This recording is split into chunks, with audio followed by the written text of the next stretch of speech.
நண்பர்கள் அனைவருக்கும் என்னுடைய அன்பான பணிவான வணக்கங்கள். என் பெயர் ஜான். நான் ஒரு குடிநோயாளி. எல்லாம் உள்ள இறைவனோட அருளாலையும் தோழமையில இணைந்து செயல்படுவதால் நான் பெற்றுக்கொள்ளக்கூடிய அனுபவம் தந்த நம்பிக்கையாலையும் இன்னைக்கு ஒரே ஒரு நாள் நான் குடிக்கல, தெளிவா மன நிறைவா அமைதியா வாழ என்னாலான எல்லா முயற்சிகளையும் செய்து கொண்டிருக்கின்றேன். இந்த மூர்த்தி குறிப்பிட்டது போல கோயம்புத்தூர் ஒருங்கிணைப்பு குழு மனசாட்சியின் தீர்மானத்தின் அடிப்படையில நாம இரவு டெய்லி நடத்திட்டு இருக்கிற இந்த 9:30 to 10:30 மணி ஆன்லைன் மீட்டிங்ல 24 மணி துளிகள் ஒரு நாள் அப்படின்ற புத்தகத்துல இருந்து ஒவ்வொரு நாளும் ஒவ்வொரு பக்கமாக எடுத்து வாசித்து விளக்கம் பார்த்து கலந்தாய்வு செய்து கூட்டத்தை நடத்திக் கொண்டிருக்கின்றோம். அதன் தொடர்ச்சியாக இன்னைக்கு நாம அடைந்திருக்கிற பக்கம் ஜூன் மாதம் 11ஆம் நாள். இந்த ஜூன் மாதம் 11ஆம் நாள் சிந்தனையை வாசிச்சுட்டு அதற்கு அப்புறமாக இதுக்கு விளக்கத்தை கடந்து போவோம். இந்த ஜூன் 11 சிந்தனையை வாசிப்பதற்கு நண்பர் விமல்குமாரா மூர்த்தியா யாராவது ஒருத்தர் வாசிங்க. Over to you. June 11. Thank you. நன்றி சார். நன்றி. 24 hours டே ஆங்கில புத்தகத்தின் தமிழாக்கம் 24 மணி துளிகள் ஒரு நாள். ஜூன் மாதம் 11ஆம் தேதி. ஏஏ தோழமையின் இன்றைய சிந்தனை. குடி நோயாளிகளாகிய நாம் நம்மை விட உயர்ந்ததோர் சக்தி இந்த பிரபஞ்சத்தை இயக்குகிறது என்ற உண்மையை ஏற்றுக்கொண்டாக வேண்டும். நாம் இறையருட்பேராற்றலின் இருத்தலை ஏற்று கொண்டாக வேண்டும். இறையருட்பேராற்றலின் இருத்தலை மறுத்தால் நாம் இறை மறுப்பாளர்களாக மாறிவிடுவோம். இந்த பிரபஞ்சம் ஒன்றும் இல்லாமல் இருந்ததில் இருந்து பிறந்தது, ஒன்றும் இல்லாததை நோக்கி செல்கிறது என்ற குருட்டு நம்பிக்கையின் அடிப்படையில் பிறந்தது இறை மறுப்பு. நடைமுறையில் கூட இறை மறுப்பை ஏற்பது கடினம். எனவேதான் நாம் இந்த பிரபஞ்சத்தை இயக்கும் நம்மிலும் உயர்ந்த சக்தி என்று அழைக்கப்படும் இறையருட்பேராற்றலை நோக்கி கண்களை ஏறெடுக்கின்றோம். என் வாழ்வை நானாக நடத்துவதை நிறுத்திவிட்டேனா? இன்றைக்கான தியானம். இறைவா, நீர் எங்களுக்கு கொடையாக அளித்த அந்த அமைதிக்காக, மனித அறிவு அனைத்தையும் கடந்து நிற்கும் அந்த உன்னத அமைதிக்காக, இந்த உலகம் தரவும் பற்றி கொள்ளவும் முடியாத அந்த அமைதிக்காக உமக்கு கோடான கோடி நன்றி. தொல்லையும் பிரச்சனையும் சூழ்ந்துள்ள அமைதியற்ற இந்த உலகத்தில் நிலையான அமைதியை தர வல்லது இறையருட்பேராற்றல் ஒன்று மட்டுமே. அந்த அமைதியை பெற நாம் இறை ஆட்சிக்கு பணிந்து செயல்படுபவர்கள் என்ற முத்திரையை பெற வேண்டும். அந்த அமைதியை பெற்ற பின் நாம் உண்மை மற்றும் பொய்மையை மதிக்கும் தகுதியை பெறுகிறோம். இறை அரசை சார்ந்தவற்றின் மதிப்புகள் மற்றும் இந்த உலக அரசு சார்ந்தவற்றின் மதிப்புகள் ஆகியவற்றை பகுத்தறியும் ஞானத்தையும் பெறுகிறோம். இன்றைக்கான பிரார்த்தனை. இறைவா, இன்று நான் உள்மன அமைதியை கொண்டு வாழ வேண்டுமென பணிவுடன் வேண்டுகின்றேன். எனக்குள் நானே இன்று ஒரு நாள் அமைதியுடன் இருக்க வேண்டுமெனவும் அன்புடன் வேண்டுகின்றேன். நன்றி சார். நன்றி sir. Welcome sir. Welcome sir. நன்றி நன்றி நன்றி மூர்த்தி. நன்றி மூர்த்தி. நண்பர்கள் அனைவருக்கும் மீண்டும் ஒரு முறை என்னுடைய அன்பான பணிவான வணக்கங்களை தெரிவித்துக் கொள்றேன். என் பெயர் ஜான். நான் ஒரு குடிநோயாளி. எல்லாமல்ல இறைவனோட அருளாலையும் தோழமையில இணைந்து செயல்படுவதால் நான் பெற்றுக்கொள்ளக்கூடிய அனுபவம் தம்பி நம்பிக்கையாலையும் இன்னைக்கு ஒரே ஒரு நாள் நான் குடிக்கல, தெளிவா மன நிறைவா அமைதியா வாழ என்னாலான எல்லா முயற்சிகளையும் செய்து கொண்டிருக்கின்றேன். தோழமை பரிந்துரைக்கக்கூடிய 12 படிகள் அடங்கிய மீட்படையும் செயல் திட்டத்தின் 2வது படி பரிந்துரையை வாசிச்சோம்னா, நம்மை விட வலிமை பொருந்திய உயர்ந்த ஒரு சக்தி நம்மை மீண்டும் இயல்பான தெளிவு நிலைக்கு மீட்டு வரும் என்ற நம்பிக்கையை அடைந்தோம் அப்படின்ற பரிந்துரை சொல்லப்படுகிறது. கேம் டு பிலீவ், நம்பிக்கையை அடைந்தோம் அப்படின்னு 2வது படிநிலையில பரிந்துரை செய்யப்பட்டிருக்கிறது. ஒவ்வொரு நண்பரும் நம்பிக்கையை அடையணும். இந்த பரிந்துரை ஆழமா பார்த்தோம்னா எந்த விதமான மத ரீதியாக சொல்லப்படுற இறை நம்பிக்கையை பரிந்துரை செய்யவில்லை அப்படின்றது தெளிவாக தெரிகிறது. ஒரு நாமமோ ஒரு பெயரோ வடிவமோ உருவமோ அவங்களுக்கு தெரிஞ்ச இறைவனை இந்த இடத்துல எடுத்துக்கொள்ளலாம் உயர்ந்த சக்தியாக. இந்த பரிந்துரை இந்த 2வது படிநிலை பரிந்துரை எந்த வகையான மத ரீதியான இறை நம்பிக்கையை பரிந்துரை செய்யவில்லை அப்படின்றது வெளிப்படையாக, தெளிவாக, தெளிவாக தெரிகிறது. ஆனா இது ஏஏ தோழமை பரிந்துரைக்கக்கூடிய ஒரு அடிப்படை கொள்கையாகவும் கருதப்படுகிறது. நீங்க நம்பிக்கை வந்து அடைஞ்சாகணும். நம்பிக்கை வந்து அடையலைன்னா அதுக்கு மேல ப்ரொசீட் பண்ண முடியாது, தீர்மானம் பண்ண முடியாது, மாறல் இன்வென்டரி எடுக்க முடியாது, தவறுகளின் உண்மையான தன்மையை ஒப்புக்கொள்ள முடியாது, பணியோட வேண்ட முடியாது, கட்டாயம் செய்ய முடியாது, பிரார்த்தனை செய்ய முடியாது, தியானம் செய்ய முடியாது, ஆன்மீக விழிப்புணர்வு நிலையை நோக்கி முன்னேற முடியாது. கண்டிப்பாக ஏஏ தோழமை பரிந்துரைக்கக்கூடிய அடிப்படை கொள்கை நம்பிக்கையே வந்து அடையணும். Came to believe. அது வந்து அடிப்படை கொள்கையாக பார்க்கப்படுகிறது. மது அருந்தும் பழக்க அடிமைத்தன கோளாறு, ஆல்கஹால் யூஸ் டிசார்டர், AUD, மது அருந்தும் பழக்க அடிமைத்தன கோளாறு. இத குடி நோய்னு சொல்றாங்க, ஆல்கஹாலிசம் சொல்றாங்க, எப்படி கூப்பிட்டாலும் சரிதான். இந்த நோயின், இந்த கோளாறின் பாதிப்புகள் இருந்து மீண்டு வர ஒரு தனி மனிதனுக்கு இவனுக்கு இருக்கக்கூடிய தனி மனித ஆற்றல் போதவே போதாது, போதவே போதாது. தனி மனிதனுக்கும் அப்பாற்பட்ட ஒரு உயர்ந்த சக்தியின் நல்ல ஒழுங்கான வழிகாட்டுதல் நிச்சயமா தேவை, நிச்சயமா தேவை. அந்த உயர்ந்த சக்தியின் நல்ல ஒழுங்கான வழிகாட்டுதல் கிடைக்காத பட்சத்துல ஒரு குடிநோயாளி பரிதாபமா செத்து போயிடுவான், பரிதாபமா இறந்து போயிடுவான், அகால மரணம் அடைவான். இல்லாட்டி போனா பெர்மனண்டா தூக்கி அவனை எங்கேயாவது ஒரு இடத்துல அசைலத்துல, மென்டல் அசைலத்துல அடைச்சி வச்சிருவாங்க. இல்லாட்டி போனா அவனே எங்கேயாச்சும் ஒரு குற்றத்துல மாட்டிக்கொண்டு ஒரு சிறைச்சாலையில எங்கேயோ இருப்பான். இந்த 3 நிலைகள் தான் இருக்கும் அப்படின்றத அனுபவ ரீதியாக நம்ம பாக்குறோம். நம்பிக்கையை வந்து அடைந்தாகணும். என்னாலையும் மன தெளிவோட வாழ முடியும் அப்படின்ற நம்பிக்கையை ஒரு குடிநோயாளி வந்து அடைஞ்சாகணும். ஏஏ தோழமை என்பது ஒருங்கிணைக்கப்பட்ட மத அமைப்புகள் கூறும் கடவுள் என்ற கருத்து பற்றி ஒரு வார்த்தை கூட பேசல, ஒரு வார்த்தை கூட பேசல. எந்த மதத்துடைய கடவுளை பத்தியும் பேசவே இல்லை. ஆனால் ஆனால் ஒரு தனி மனிதன் தன்னை இயக்கும் உயர்ந்த சக்தி குறித்த கருத்தை தனக்குள்ளார கண்டறிய வேண்டும் அப்படின்ற ஒரு கருத்தை உறுதியாக சொல்லுது, உறுதியாக சொல்லுது. எந்த கடவுளை பத்தியும் சொல்லல. ஆனா உனக்குள்ளார உனக்குள்ளார நீ கடவுளை பத்தி ஒரு கருத்தை நீ கண்டறிஞ்சு அதை உருவாக்கிக்கணும் அப்படின்னு ஒவ்வொருத்தருக்கையும் உறுதியாக சொல்லுது, உறுதியாக சொல்லுது. ஒவ்வொரு தனி மனிதனுக்கும் அந்த உயர்ந்த சக்தி வேறுபடத்தான் செய்யும்.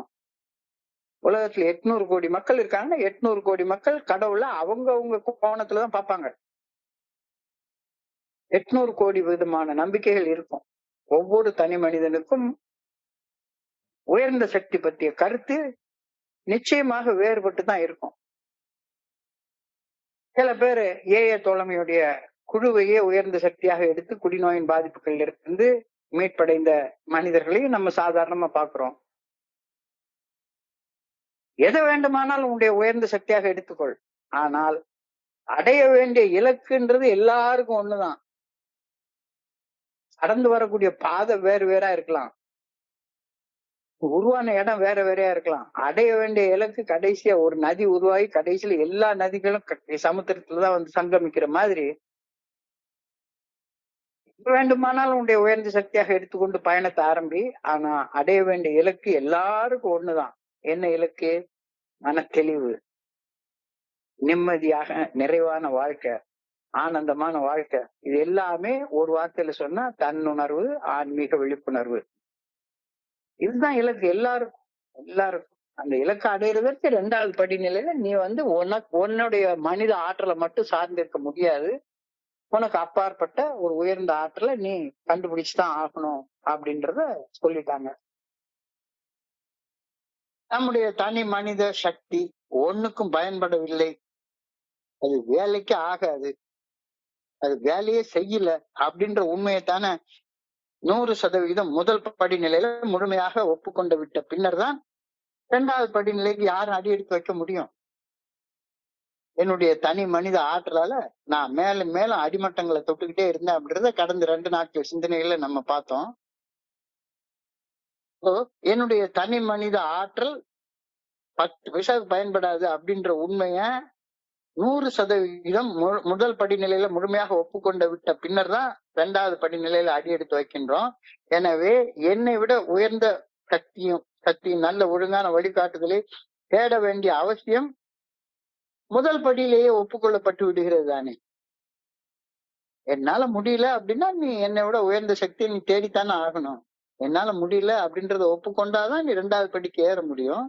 ஒப்புக்கொள்ற நேரத்திலேயே நான் எனக்கு சக்தி இல்லைன்னா நான் உயிர் வாழணும்னா எனக்கு அப்பாற்பட்ட ஒரு சக்தியை நான் தேடித்தான் ஆகணும் அப்படின்ற கருத்தை முதல் படியிலேயே ஒப்புக்கொண்டுறோம். என்னால மன தெளிவோட வாழ முடியல அப்படின்ற உறுதியான நம்பிக்கைய, என்னால மன தெளிவோட வாழவே முடியல அப்படின்ற ஒப்புக்கொள்தல் தானே முதல் படியில நடக்குது. அந்த நம்பிக்கைய அதற்கு உகந்த செயல்களாக வெளிப்படுத்தணும் அப்படின்ற உறுதியான தீர்மானம் எடுக்கணும்னாலும் மறுபடியும் நீ ஒரு உயர்ந்த சக்திய ஏற்றுக்கொண்டுதான் ஆகணும். 2வது படியில இருந்து 3வது படிக்கு போகணும்னாலும் 2வது படியில செயல்படாம 3வது படிக்கு ஏற முடியாது. முதல் படியில ஏறாம 2வது படிக்கும் ஏற முடியாது. இந்த 2க்கும் இடையில முக்கியமான படியாக நம்பிக்கை வந்து அடைந்தோம் அப்படின்ற கருத்து உறுதியாக சொல்லப்படுகிறது. இந்த கருத்தாக்கம், அதாவது 2வது படியில சொல்லப்பட்டிருக்கிற இந்த கருத்தாக்கம் மனிதர்கள் அனைவரையும் உள்ளடக்கும் வகையில வடிவமைக்கப்பட்டுள்ளது. எல்லாரையும் ஒன்னா சேர்த்துக்குது. நீ ஆஸ்திகன் ஆயிரு, நாஸ்திகன் ஆயிரு, அல்லது அஞ்ஞானி ஆயிரு, எப்படிப்பட்ட நிலையில இருந்தாலும் சரிதான், எந்த கடவுளை கும்பிடுற ஆளா இருந்தாலும் சரிதான், நான் நல்லா வாழ முடியும்ன்ற நம்பிக்கை அடையாதவன் நல்லா வாழ்றதுக்கான செயல்கள் செய்ய தீர்மானிக்க முடியாது. நம்பிக்கை இல்லாம நீ செயல்கள் தீர்மானிக்க முடியாது. இந்த கருத்தாக்கம் மனிதர்கள் அனைவரையும் உள்ளடக்கும் வகையில் வடிவமைக்கப்பட்டிருக்கிறது. இந்த கருத்தாக்கத்தின் மூலம் அனைத்து பின்னணியில் இருந்து தோழமையில் இணையும் தனி மனிதர்கள் ஆறுதலையும் நம்பிக்கையையும் குடிநோயின் பாதிப்புகளிலிருந்து மீண்டும் மனத்தெளிவுடன் வாழ்வதற்கான வலிமையையும் ஆற்றலையும் கண்டடைய முடியும் என்று நம்பிக்கையை அடைகிறார்கள். எந்த பேக்ரவுண்ட்ல இருந்து வந்தாலும் சரிதான், எனி பேக்ரவுண்ட், எங்க இருந்து வேணாலும் நீ வா.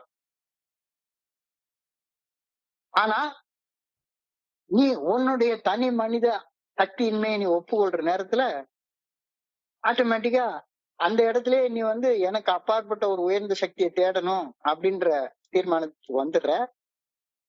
அந்த தேடுதல்ல நிச்சயமாக உனக்கு ஒரு சக்தி நீ கண்டுபிடிப்ப.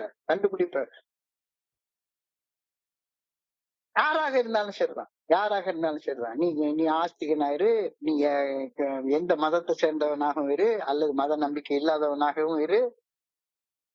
ஆனா இந்த 2வது படியில இருக்கிற நேரத்துல நீ என்னாலையும் குடிநோயின் பாதிப்புகள்ல இருந்து மீண்டு மனத்தெளிவோட வாழ்வதற்கான வலிமைய ஆற்றலை கண்டடைய முடியும் அப்படின்ற நம்பிக்கை அடையிறோம். அப்ப நம்பிக்கை என்பது என்னாலையும் எதிர்காலத்துல நான் வாழ போற நாட்கள்ல தெளிவாக வாழ முடியும் அப்படின்ற நம்பிக்கையை அடையிறதுதான் இந்த புத்தகம். Yes, yes, we alcoholics have to believe in some power greater than ourselves. இதுதான் இன்னைக்கு சிந்தனையுடைய முதல் வார்த்தை. இது தவிர்க்கவே முடியாத ஒரு நிலை. எனக்கு சக்தி இல்ல அப்படின்னு முதல் படிநிலையில ஒப்புக்கொண்ட பின்னால என்ன காப்பாத்த ஒரு சக்தியை நான் கண்டுபிடிச்சே தீரணும் தானே. அது தவிர்க்கவே முடியாதது தானே. அப்படி ஒரு சக்தியை நான் கண்டுபிடிக்கலன்னா நிச்சயமா செத்து போயிடுவேன், அல்லது பைத்தியக்கார ஆஸ்பத்திரிக்குள்ள அடைக்கப்பட்டுருவேன், அல்லது சிறைச்சாலையில அடைக்கப்பட்டுருவேன். இந்த 3ஐயும் நான் தவிர்க்கணும்னா அகால மரணத்தை தவிர்க்கணும், அல்லது என்னை பைத்தியக்கார ஆஸ்பத்திரியில அடைக்கப்படுறதை தவிர்க்கணும், அல்லது குடிநோயால பைத்தியகாரத்தனமான குற்றங்கள் செய்துட்டு சிறைச்சாலையை தவிர்க்கணும் அப்படின்னு சொன்னா எனக்கு அப்பாற்பட்ட உயர்ந்த ஒரு சக்திய, என்னை விட வலிமை புரிஞ்ச ஒரு சக்தியை நான் கண்டுபிடிச்சுதான் ஆகணும். அந்த கண்டுபிடிக்கிற வேலை எந்த உயர்ந்த சக்தின்லாம் ஏழு சொல்லவே இல்லை, அது நீதான் கண்டுபிடிச்சாகணும். ஒவ்வொரு மனுஷனும் அவனுக்குள்ள உயர்ந்த சக்தி அவன் கண்டுபிடிச்சாகணும். என்னுடைய பாதிப்புகள்ல இருந்து மீள்வதற்காக என்னை விட உயர்ந்த சக்தியை நான் கண்டுபிடிக்காவிட்டால் இந்த பாதிப்புல இருந்து மீண்டு வர முடியவே முடியாது. இயற்கையாக மரணம் அடைஞ்சிருவேன், அல்லது சமுதாயம் எனக்கு மரணத்துக்கு இணையான தண்டனை எனக்கு கொடுத்துரும். சந்தேகமே இல்ல. நாம் இறையருட் பேராற்றலின் நல்ல ஒழுங்கான வழிகாட்டுதலை நம்பி ஆகணும், நம்பியே ஆகணும். வேற வழியே கிடையாது. இல்லைன்னா என்ன பண்ணுவோம்? இறை மறுப்பு, நாஸ்திகம் அப்படின்ற நிலைக்கு தள்ளப்படுவோம். We have to believe. We have to believe in the good orderly direction of God, not to believe in a higher power drives us to atheism or the disease of denials. இல்லைன்னா நீ முதல் படியிலே stuck up ஆகி நின்னுப்ப. முதல் படியில stuck up ஆகி ரொம்ப நாள் நிக்க முடியாது. முதல் படியில இருந்து கீழே தள்ளி விட்டுருவோம். அகல பாதாளத்துக்கு திரும்பவும் போக ஆரம்பிச்சிடும். So we have to believe. We have to believe. இங்கேயே ஆகணும், நம்பியே ஆகணும். இல்லைன்னா இறை மறுப்பு அப்படின்ற நாஸ்திக நிலைக்கு நம்ம தள்ளப்பட்டுருவோம். எனக்கும் இந்த பிரபஞ்சத்தை இயக்கும் பிரபஞ்ச இயக்க பேராற்றலுக்கும் எந்த சம்பந்தமும் இல்ல. நான் தனியா வானத்துல இருந்து பொத்துன்னு குதிச்சேன். என் வாழ்க்கைக்கு எந்த நோக்கமும் இல்ல. ஏதோ தின்னு குடிச்சு கூத்தடிச்சு இனப்பெருக்கம் செய்து வாழ்றதா நோக்கம் அப்படின்ற குருட்டு நம்பிக்கையில நான் வாழ்ந்துட்டு இருந்தேன்னா என்னால அதுக்கு மேல ஒண்ணுமே செய்ய முடியாது. ஏக்குள்ளார வந்ததுக்கு அப்புறமாகவும் எனக்கு எந்த வகையான குட் ஆர்டர்லி டைரக்ஷனும் வேண்டாம், நல்ல ஒழுங்கான வழிகாட்டுதலும் வேண்டாம். பாட்டுக்கு வருவேன், ஊர் சுத்துவேன், எல்லா இடத்துக்கும் போவேன், கோழிக்கறியும் குடல் கறியும் சாப்பிடுவேன், இஷ்டப்பட்டபடி இனப்பெருக்கம் செய்வேன். எனக்கு எதுக்கியா எனக்குள்ளார உள்ள கடவுள் எல்லாம் கண்டுபிடிக்கணும்? அதெல்லாம் எனக்கு தேவையில்லை. இது குருட்டு நம்பிக்கையா? இல்ல எனக்குள்ளார மறைவாக அருவமாக உள்ள ஒரு சக்தி இருந்து அந்த சக்தி இந்த பிரபஞ்சத்தையே இயக்கக்கூடிய சக்தி, அதுதான் என்னோட உயிரோட வாழ வச்சிட்டு இருக்கிறது அப்படின்ற உண்மையை ஏற்றுக்கொள்றது குருட்டு நம்பிக்கையா? ரெண்டு நம்பிக்கையும் எதில பாரு, ஆழமா யோசிச்சுப்பாரு, ஆழமா யோசிச்சுப்பாரு அப்படின்னு சொல்லி இன்னைக்கு சிந்தனையில சொல்லியிருக்காங்க. நான் என்னமோ திடீர்னு எங்கேயோ இருந்து வந்தேன், எனக்கு ஒரு உடம்ப கொடுத்துருக்காங்க, இந்த உடம்ப வச்சு நான் செய்ய வேண்டியது என்ன? நல்ல திங்கணும், நல்ல திங்கணும், நம்ம தூங்கணும், அவ்வளவுதான். அதை தவிர வேற நோக்கமே கிடையாது அப்படின்னு சொல்றது குருட்டு நம்பிக்கையா? இல்ல எனக்குள்ளார நான் புரிஞ்சுக்கவே முடியாத உயிர் ஆற்றல் ஒண்ணு இருக்கு, ஆன்மான்னு ஒண்ணு இருக்கு, அருவமாக இருக்குது, அந்த ஆற்றலை நான் புரிஞ்சுக்கிற விழிப்புணர்வு நோக்கி முன்னேறணும் அப்படின்ற சொல்லப்படக்கூடிய கருத்தாக்கம் குருட்டு நம்பிக்கையா? இந்த இதுல எதை தேர்ந்தெடுக்க போற அப்படின்ற கேள்வி இன்னைக்கு நம்ம கிட்ட கேட்கப்பட்டிருக்கிறது. ஆழமா யோசிச்சு பாரு அப்படின்னு இன்னைக்கு சிந்தனை சொல்லுது. நான் என்னையே நானே இயக்கிக்கிறேனா? நான் என்னையே இயக்கிக்கிறேன் அப்படின்னு நினைச்சுக்கிறது குருட்டு நம்பிக்கையா? அல்லது என்னிலும் உயர்ந்த என்னுடைய புலன்களுக்கு எட்டாத ஒரு உயர்ந்த சக்தியால் நான் இயக்கப்படுகின்றேன் அப்படின்ற கருத்து குருட்டு நம்பிக்கையா? ரெண்டுல எந்த கருத்து குருட்டு நம்பிக்கை? நீயே கொஞ்ச நேரம் ஆழமா யோசிச்சு பாரு. இப்பவும் நம்ம இங்க கேட்டுட்டு இருக்க எல்லாரும் மூச்சு விட்டுட்டு தான் இருக்கோம். எல்லாருக்கும் அவங்களுடைய இதயம் இயங்கிக்கிட்டே இருக்குது.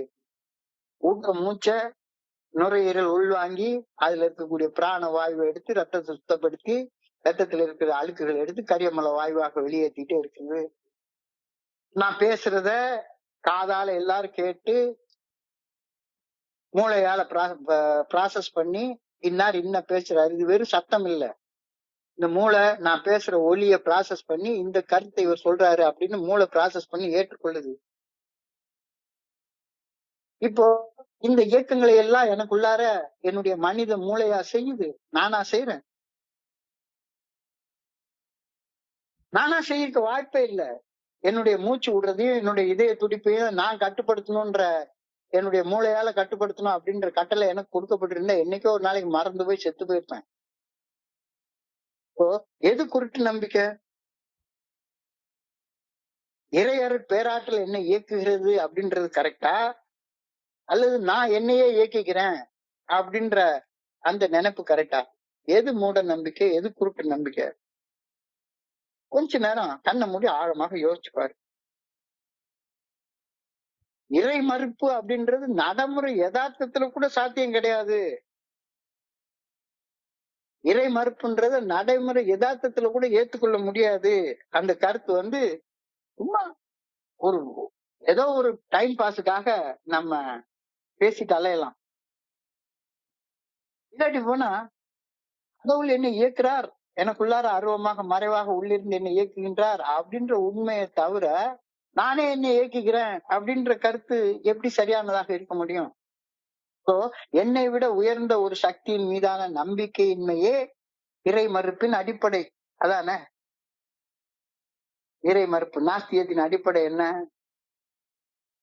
நம்பிக்கை வைக்க கூடாது, கடவுள் மேல நம்பிக்கை வைக்க கூடாது.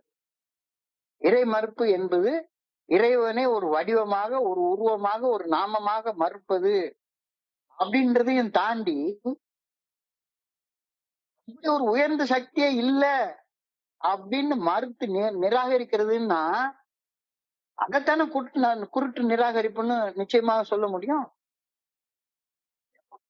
ஒரு ஆள் ஒரு ஒரு கடவுள்னு சொல்றாங்க, சரி அதை நீ நிராகரிக்கிற, ஓகே.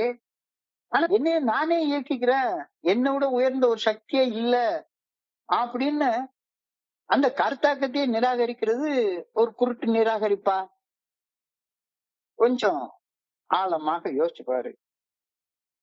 ஒரு ஒரு இறை மறுப்பாளர்ட்டையும் போய் கேட்டா கடவுள் இருக்காருன்றதுக்கு என்ன ஆதாரம்னு கேட்பான். ஆதாரமின்மை, ஆதாரமின்மை, ஆதாரமின்மை, ப்ரூஃப் இல்ல அப்படின்ற வாதத்தை இறை மறுப்பாளர்கள் நம்பாததற்கான காரணமாக முன்வைக்கிறாங்க.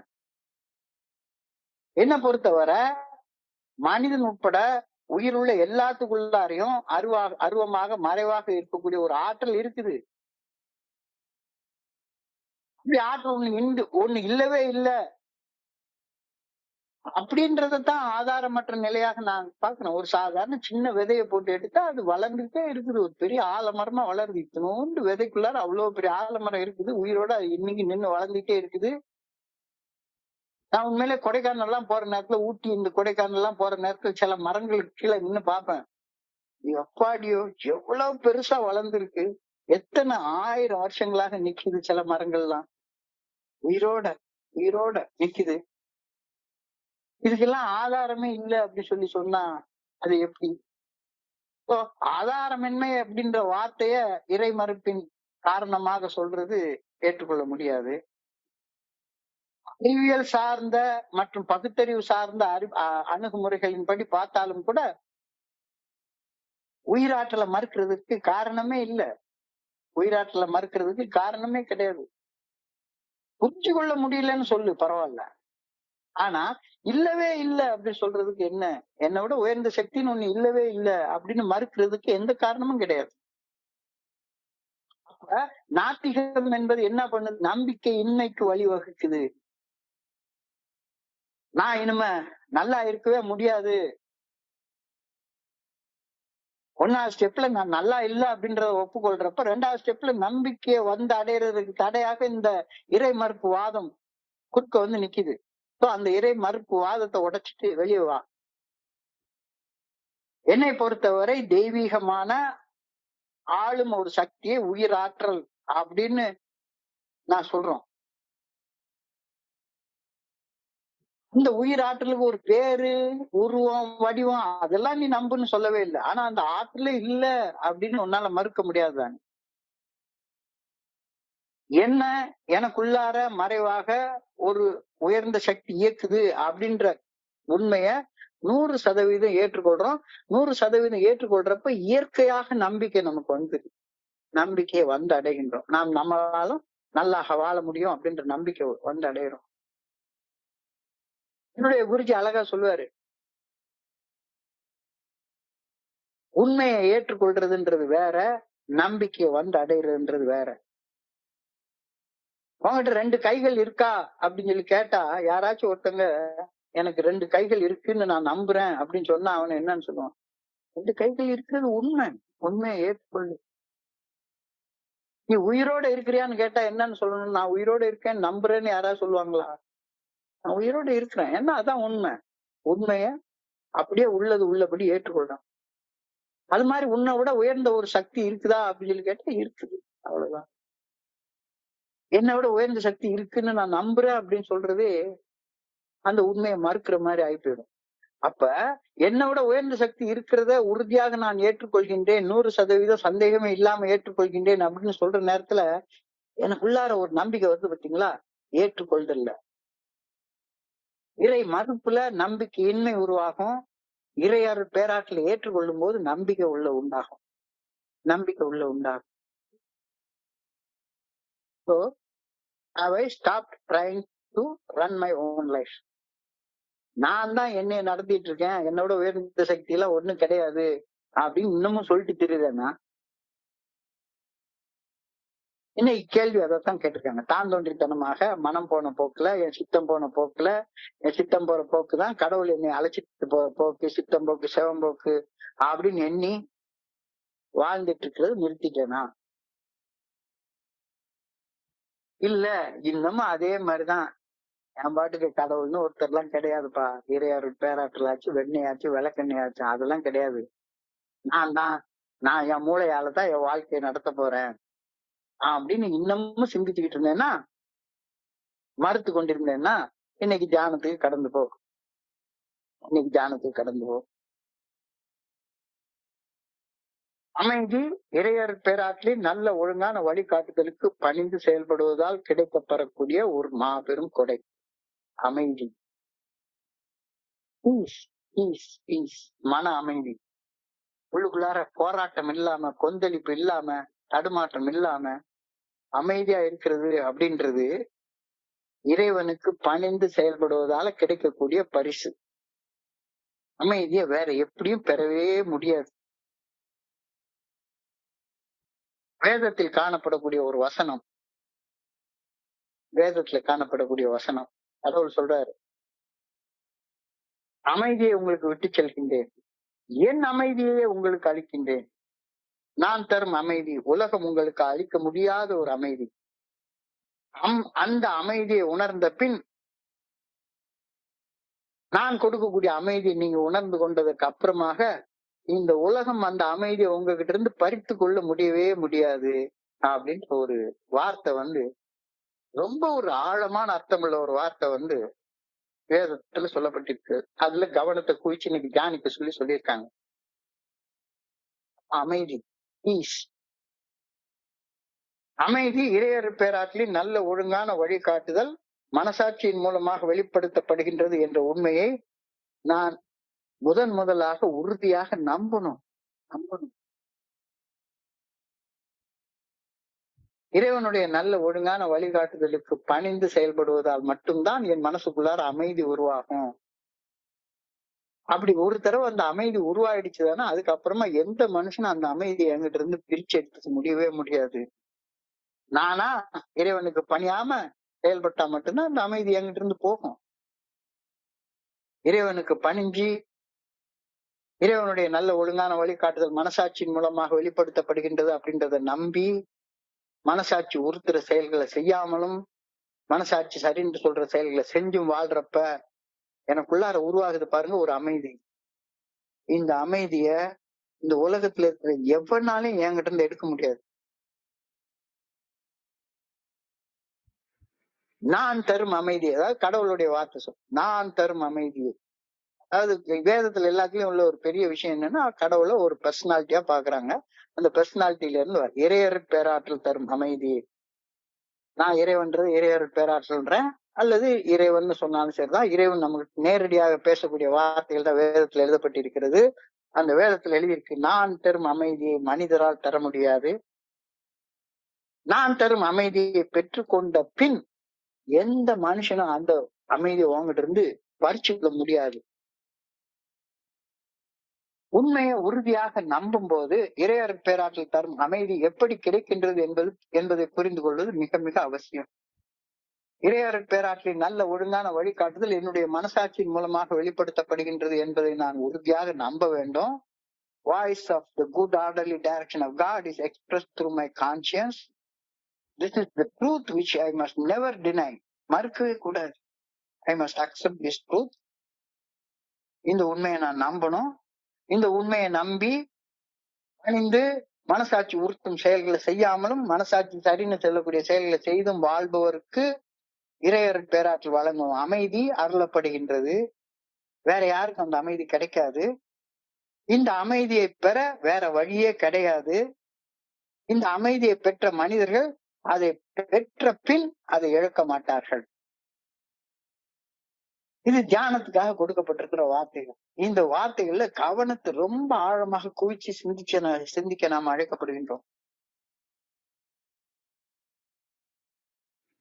ஆங்கிலத்துல எழுதியிருக்காங்க, God thanks for the great gift of peace. God thanks for the great gift of peace. That peace which passeth all understanding. That peace which the world can neither give nor take away. என்னுடைய அறிவுக்கு ஆற்றலுக்கு எட்டாத வகையில உள்ளத்துக்குள்ளார ஒரு அமைதிய ஆண்டவர் கொடுக்கிறாரு. அந்த அமைதி ஆண்டவனுக்கு பணிஞ்சு நடக்கிறப்ப எனக்கு வருது. அந்த அமைதிய இந்த உலகம் கொடுக்கவும் முடியாது, இந்த உலகம் என்கிட்ட இருந்து எடுக்கவும் முடியாது. That is the peace that only God can give in the restless world surrounded by trouble and difficulty. இந்த உலகத்துல வேற என்ன இருக்கு? இங்க ஒவ்வொருத்தரை பகிர சொன்னாலும் சரிதான், எல்லாருக்கும் ஏதாச்சும் ஒரு சிக்கல், பிரச்சனை, தொல்லை, நோய், கடன் பிரச்சனை, பொருளாதார பிரச்சனை, உறவு சிக்கல், சட்ட சிக்கல், அந்த சிக்கல், இந்த சிக்கல், ஏதாவது ஒரு சிக்கல் இருந்துட்டே இருக்கு. ஏதாவது ஒரு சிக்கல் இருந்துட்டே இருக்கு. இந்த உலகில நான் வாழும் வாழ்க்கை சிக்கல்கள், கஷ்டங்கள், பிரச்சனைகள், தொல்லைகள், இதனாலதான் நான் சூழப்பட்டு அந்த பிரச்சனைகளுக்கு மத்தியில தான் நான் வாழ்ந்து கொண்டே இருக்கேன். இந்த சிக்கல்களை தீர்க்க என்னுடைய மனித மூளை பல்வேறு வழிகளை எனக்கு கற்பிக்கின்றது. இதை செய், அதை செய், குடி, கூத்தடி, ஏஏ மீட்டிங் போ, அங்க போ, இங்க போ, ஸ்பான்சர் எடு, ஸ்டெப் ஒர்க் அவுட் பண்ணு, ஸ்டெப் ஒர்க் ஷாப்புக்கு போ, நீ பெரிய புத்தகத்தை படி, கீதையை படி, பைபிளை படி, அதை படி, இதை படி அப்படின்னு கற்பிக்கிறது. பயங்கர ஏகப்பட்ட வழிய என்னுடைய மனுஷ மூளை சொல்லுது. என்னுடைய மனித மூளையின் வழிகாட்டுதலை நம்பி செயல்பட்டு 10 ரைட் செஞ்சா ஒரு தப்ப செஞ்சு போடுறேன். தவறு செய்யும் போது மறுபடியும் மன அமைதி கெட்டு போயிடுச்சு. RID அப்படின்னு பெரிய புத்தகத்துல எழுதுறாங்க. RID, restless, irritable and discontent. அமைதி இழப்பு, எரிச்சல், நிறைவின்மை, திருப்தியின்மை. உலகத்துல வாழக்கூடிய மனிதர்கள்ட்ட எல்லாத்துக்கிட்டும் இதை பாக்குறேன். ஏன்னா அமைதிய மனித மூளைய வச்சு திட்டமிட்டு என்னமாச்சு செஞ்சு ஸ்பான்சர் எடுத்து மீட்டிங்கு போய் அதை செஞ்சு இதை செஞ்சு இதை கேட்டு எதை வேணாலும் கேளு. அந்த கேட்கறதுல உள்ள மைய கருத்து நீ நம்பிக்கை அடையணும். நம்பிக்கைன்றது இறைவனுடைய நல்ல ஒழுங்கான வழிகாட்டுதலை நம்பணும். இறைவனுடைய நல்ல ஒழுங்கான வழிகாட்டுதல் மனசாட்சியின் மூலமாக வெளிப்படுத்தப்படுகிறது நம்பணும். அதுக்கு பணிஞ்சு மனசாட்சி உறுத்தக்கூடிய செயலை செய்யாம மனசாட்சி சரின்னு சொல்லக்கூடிய செயலை செய்யணும். இத அடிப்படையில செய்யாம உன்னுடைய அறிவால 1000 புத்தகத்தை படிச்சாலும் சரி, 1000 புத்தகத்தை எழுதினாலும் சரி, 1000 பேரை ஸ்பான்சர் பண்ணாலும் சரி, 1000 பேரை ஸ்பான்சராக எடுத்துக்கிட்டாலும் சரி, உனக்கு ஒண்ணுமே கிடைக்க போறதே கிடையாது. கடைசியில மிஞ்சி போறது என்ன? RID, restlessness, irritability and discontent. அமைதி இழப்பு, எரிச்சல், நிறைவின்மை, இதுதான் கிடைக்கும். ஆனா இறையருள் பேராற்றல் நல்ல ஒழுங்கான வழிகாட்டுதலை பிரச்சனைகள், தொல்லைகள், கஷ்டங்கள், சிக்கல்களுக்கு மத்தியிலையும் மீறாமல் பணிஞ்சு நடந்தேன்னா உனக்கு இந்த உலகத்தை சுத்தி வார் நடந்துகிட்டே இருக்கும். டிவி இன்னைக்கு ஆன் பண்ணா போதும், 1008 சொல்றாங்க. எவனுக்கு ஓட்டு போடுறது, அவன் வந்தா இதை செஞ்சிருவான், இவன் வந்தா இதை செஞ்சிருவான், இந்த கவர்மெண்ட் அது, அந்த கவர்மெண்ட் இது. உன்னைய நீயே கவர்ன் பண்ணிக்கையா? உன்னைய நீ கவர்ன் பண்ணலைன்னா உனக்கு எவனுமே மன அமைதி கொடுக்கவே முடியாது. யாருமே கொடுக்க முடியாது. இறையருள் பேராற்றல் நல்ல ஒழுங்கான வழிகாட்டுதலை பிரச்சனைகள், தொல்லைகள், கஷ்டங்கள், சிக்கல்களுக்கு மத்தியிலும் மீறாமல் பணிந்து செயல்பட்டால் எனக்குள்ளார ஒரு அமைதி உருவாகும், திருப்தி உருவாகும், நிம்மதி உருவாகும். அது உருவானதுக்கு அப்புறமா எந்த மனுஷனும் அதை என்கிட்ட இருந்து எடுக்க முடியாது அப்படின்ற கருத்து இன்னைக்கு தியானத்துல நமக்கு கொடுக்கப்படுகிறது. Know that peace is to have received the stamp of the kingdom of God. Kingdom of God, இறையாட்சி அப்படின்ற வார்த்தை இன்னைக்கு எந்த ஒரு மனுஷன் அமைதியாக நிம்மதியாக நிறைவாக இருக்கிறானோ அவன் இறைவனுடைய அரசுக்குள்ளார வாழ்றான்னு அர்த்தம். எந்த ஒரு மனுஷன் அமைதி இல்லாம ரெஸ்ட்லெஸ் ஆக திருப்தி இல்லாம எரிச்சலோட புலம்பி விளையிறான்னா அவன் இறையாட்சிக்குள்ளார வாழலன்னு அர்த்தம். அவ்வளவுதானே. இறையாட்சிக்குள்ளார வாழ்றவன் நிம்மதியா இருப்பான். இறையாட்சிக்குள்ளார வாழாதவன் நிம்மதியோ இருக்க மாட்டான். ஓ இன்னைக்கு தியானத்துல கொடுத்திருக்கிற வார்த்தை to know that peace is to have received the stamp of the kingdom of God. Yes, நான் அமைதியோடு இருக்கேன். எந்த சூழ்நிலைகள்லயும் மரணம் கூட என்னுடைய அமைதி என்கிட்ட எடுக்க முடியாது அப்படின்ற நிலையில வாழக்கூடிய ஒரு மனிதன் அவனுக்கு ஒரு முத்திரை குத்தப்படுகிறது. யாரு? அவன் கடவுளுடைய அரசுக்குள்ளார வாழ்ந்துட்டு இருக்கான். கடவுளுடைய அரசு என்பது மனசாட்சி நல்ல ஒழுங்கான வழிகாட்டுதலுக்கு பணிந்து செயல்படுவான். கடவுளுடைய ஆட்சிக்குள்ளார இருந்துட்டு இருக்கான். இல்லாதவன் கடவுளுடைய ஆட்சியை மீறி வாழ்ந்துட்டு இருக்கான். அவ்வளவுதான். மனம் என் செயல்களை ஆட்சி செய்ய விடாமல் மனசாட்சியின் நல்ல ஒழுங்கான வழிகாட்டுதலுக்கு பணிந்து செயல்படுவதுதான் இறையாட்சியின் கீழ் என் வாழ்க்கையை கொண்டு வருவதாகும். பிரஞானம் பிரம்ம மகா வாக்கியம், வேதத்தில் உள்ள மகா வாக்கியம். Consciousness is God. அப்ப பிரஞானம் பிரம்மம் என்று உணர்ந்து, கான்சியஸ்னஸ் இஸ் காட் என்று உணர்ந்து, அந்த பிரஞானம் தப்புன்னு சொல்லக்கூடிய செயல்களை செய்யாமலும் சரின்னு சொல்லக்கூடிய சில செயல்களை செய்து வாழ்றோம். அமைதி இழப்பான். அவனுக்கு அமைதி நிம்மதி கிடைக்கும். When I earn that peace by bringing my life under the control of my conscience instead of control of my mind, that is when my mind is controlled by my conscience, I get peace that surpasses all human understanding. I give you peace. My peace I give you. This is not the peace that the world gives you. This is the peace that God gives you. The good orderly direction of God gives you. இந்த பணிஞ்சு நடக்கிறப்ப உருவாகக்கூடிய அமைதி எந்த மனுஷனும் அவங்ககிட்ட இருந்து எடுக்க முடியாது. மனசாட்சியின் கட்டுப்பாட்டுக்கு கொண்டு வரப்பட்டு பணிந்து செயல்பட பழக்கப்படுத்தப்படும் போது மனித அறிவால் அறிந்து கொள்ளப்படவே முடியாத ஆழமான அமைதியில் மனிதன் நிரப்பப்படுகின்றான். அப்பதான் நல்லது எது கெட்டது எதுன்னு உனக்கு புரியும். பகுத்தறியக்கூடிய ஞானமே அப்பதான் வரும். வேற எந்த நேரத்திலயும் வராது. மனசாட்சிக்கு பணிஞ்சு நடக்காம என் பாட்டுக்கு தாண்டோண்டித்தனமா எதை வேணாலும் செய்வேன், அறிவுதான் என்னை வழி நடத்துது அப்படின்னு அறிவு சார்ந்த செயல்பாட்டிலேயே வாழ்ந்து கொண்டிருப்பவனால அமைதி அறியவே முடியாது. When you have earned that peace, you are fit to judge between true and false values, between value of the kingdom of God and the value of the world has to offer. இது இன்னைக்கு தியானத்துடைய மிக மகா வாக்கியங்களாக எழுதப்பட்டிருக்கிறது. முதல்ல அந்த அமைதியை நான் earn பண்ணணும். அமைதியை எனக்குள்ளார உருவாக்கணும். அமைதி எப்படி உருவாக்குவ? மனசாட்சிக்கு பணிஞ்சு செயல்பட்டா மட்டும்தான் அமைதியை உருவாக்க முடியும். இல்லாட்டி போனா அமைதி உருவாகாது. நீ வேணா ஊரா சுத்தி பாரு, மீட்டிங்கா அட்டன் பண்ணி பாரு. இந்த மீட்டிங்ல எல்லாத்துலயும் சென்ட்ரல் மெசேஜ் இதுதான். சென்ட்ரல் மெசேஜ் வாழ்க்கையில செயலால கடைபிடிக்காம மீட்டிங் அட்டன் பண்றதுனால ஆகாது. டாக்டர் போயிட்டு வர்ற செயலால நோய் தீர்க்காது. டாக்டருடைய பிரிஸ்கிரிப்ஷனை ஃபாலோ பண்றதுனால மட்டும்தான் நோய் தீரும். எத்தனை மீட்டிங் அட்டன் பண்ணலாம் சரிதான் தெரியாது.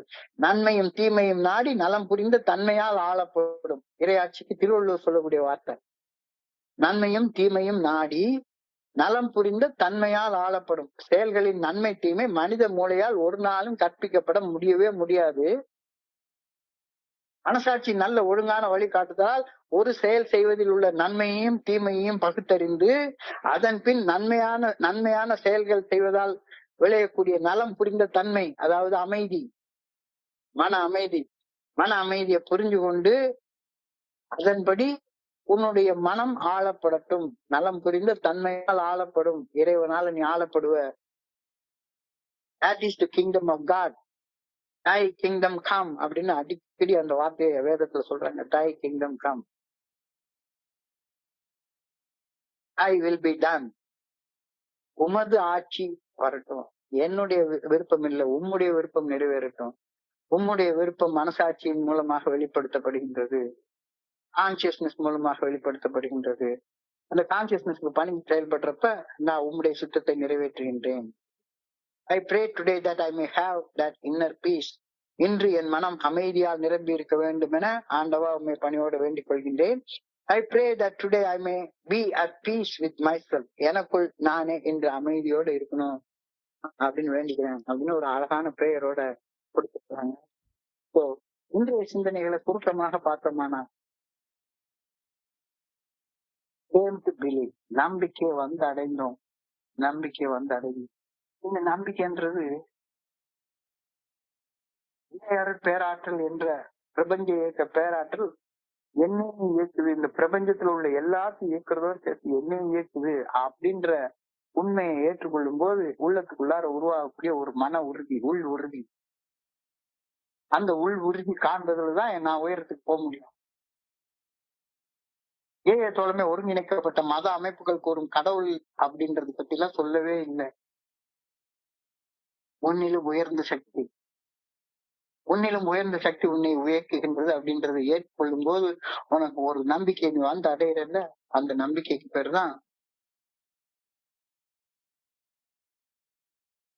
இல்ல. அந்த நம்பிக்கையின் மூலமாக மட்டும்தான் உனக்கு மன அமைதி கிடைக்கும். எனக்கு சக்தி இல்லை அப்படின்னு முதல் படியில நான் ஒப்புக்கொள்ளும் போதே என்ன காப்பாத்த என்னை விட உயர்ந்த ஒரு சக்தியை கண்டுபிடிச்சே தீரணும், அது தவிர்க்க முடியாதது அப்படின்னு முதல் படியிலேயே ஒப்புக்கொள்றேன் தானே.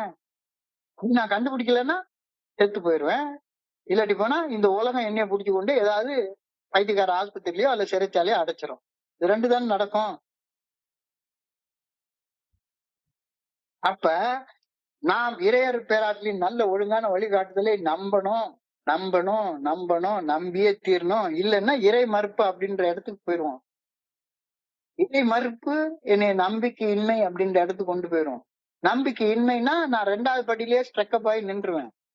என்னால நல்லா வாழ முடியும்ன்ற நம்பிக்கை இல்லாம தீர்மானம் எடுக்க முடியாது. அதுக்கு மேல 4, 5, 6, 7 எல்லாம் போகவே முடியாது.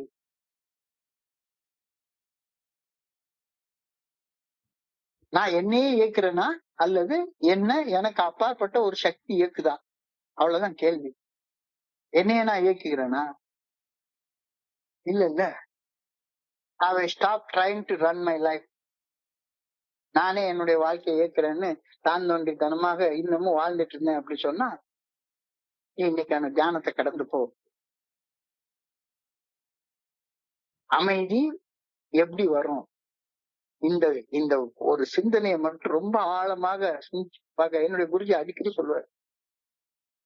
அமைதி இறையர் பேராற்றின் நல்ல ஒழுங்கான வழிகாட்டுதலுக்கு பணிந்து செயல்படுவதால் மட்டும்தான் வரும். வேற எந்த வழியிலையும் வராது. மூளைக்கு பணிஞ்சு செயல்படுவதால, மூளையால திட்டமிட்டு செயல்படுவதால அமைதி வரவே வராது. அமைதியை உங்களிடம் விட்டு செல்கின்றேன், என் அமைதியை உனக்கு அளிக்கின்றேன். நான் தரும் அமைதி உலகம் உங்களுக்கு அளிக்க முடியாத ஒரு அமைதி. அந்த அமைதியை உணர்ந்த பின் அந்த அமைதியை உங்களிடமிருந்து இந்த உலகம் பறித்து கொள்ள முடியவே முடியாது. God, thanks for the great gift of that peace which passeth all understanding, that peace which the world can neither give nor take away from me. Oh, peace. இந்த பீஸ், மன அமைதி வேணும். மன அமைதியோட வாழ்றவங்க இறைவனுடைய ஆட்சிக்கு உட்பட்டு வந்துடுறாங்க. இறைவனுடைய ஆட்சிங்கிற அந்த விசா அடிச்சாச்சு. இறைவனுடைய அரசுக்குள்ளார போகணும்னா ஒரு விசா வேணும். அந்த விசாங்கிற ஸ்டாம்ப் வேணும் இறை ஆட்சிக்குள்ளார போகணும்னா. அப்ப இறை ஆட்சிக்குள்ளார போகணும்னா இறைவனுடைய நல்ல ஒழுங்கான வழிகாட்டுதலுக்கு பணிந்து செயல்படுபவர்கள் தான் அந்த அரசாட்சிக்குள்ளார போக முடியும். அந்த அரசாட்சிக்குள்ளார போறவன் அந்த முத்திரை அவனுக்கு இருக்கா இல்லையா அப்படின்னு பார்த்தா எப்படி அந்த முத்திரை இருக்கா இல்லையான்னு தெரிஞ்சுக்கிறது? ஏன் ஒருத்தன் எப்ப பார்த்தாலும் புலம்பிட்டே இருக்கானோ இறை ஆட்சிக்குள்ளார இன்னும் உள்ள போகவே இல்லை. ஏன் ஒருத்தன் நிம்மதியா ரெஸ்ட்ஃபுல்லா இரிட்டேஷன் இல்லாம திருப்தியா நிறைவா இருக்கிறானோ இறையாட்சியுடைய முத்திரையை பெற்றுக்கொண்டான். To know that peace is to have received the kingdom of God. அந்த ஸ்டாம்ப் விசா முத்திரை குத்தியாச்சு. அதான் இறைவனுடைய முத்திரை. பிரஞானம் பிரம்ம, கான்சியஸ்னஸ் இஸ் காட். மனம் என் செயல்களை ஆட்சி செய்ய விடாமல் மனசாட்சி நல்ல ஒழுங்கான வழிகாட்டுதல் என் செயல்களை ஆட்சி செய்ய அனுமதிப்பதுதான் இறையாட்சியின் கீழ் நான் வருவதாகும். ஆட்சிக்கு என்ன நான் கொண்டு வர்ற நேரத்துல எனக்குள்ளார ஒரு மன அமைதி உண்டாகுது. இந்த அமைதி எனக்குள்ளார உருவானதுக்கு அப்புறமாக அந்த அமைதி என்கிட்ட இருந்து போகவே போகாது. When I earn that peace by bringing my life under the control of my conscience instead of control of my mind, that is, when my mind is controlled by my conscience rather than by control of the mind, I get peace that surpasses all human understanding. மனுஷனுக்கு அந்த அமைதி புரியவே புரியாது. இப்ப பார்த்தாலும் irritable RID தான், restless irritable discontent. ஏதாச்சும் ஒண்ணு பேசணும், உள்ளுக்குள்ளார அப்படியே ஒரு அர்ஜி ரெஸ்ட்லெஸ் ஸ்டேட்ல, இரிட்டபிள் ஸ்டேட்ல, டிஸ்கண்டென்ட் ஸ்டேட்ல. அப்போ உனக்கு இன்னும் விசா கிடைக்கல, இறையாட்சிக்குள்ளார உன்னோட இருக்கான விசா கிடைக்கவே இல்லை. வெளியே இருந்துட்டு நான் தான் ராஜா, கடவுள் என்னுடைய அரசர் கிடையாது